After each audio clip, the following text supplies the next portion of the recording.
Bunso Mix Malino ayaw i-share ang babaeng iniingatan niya. Sino ito ating kilalanin?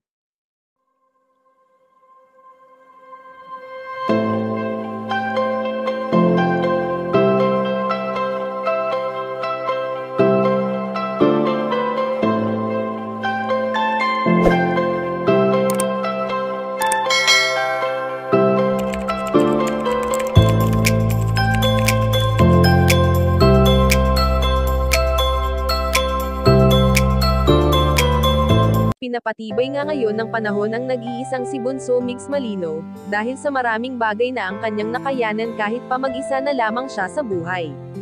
Sa buhay ng isang tao, ay hindi nawawala ang isang pagsubok at doon ay malalaman mo kung gaano ka katatag at kung kaya mo ba itong lagpasan ng mag-isa.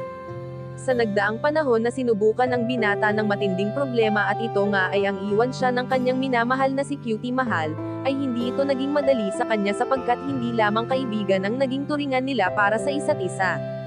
Sa araw-araw na magkasama noon ang magkatambal na sina Bunso Mix Malino at Cutie Mahal, ay naging makulay ang kanilang buhay dahil sa komportable na sila sa isa't isa at puro saya ang kanilang nararamdaman.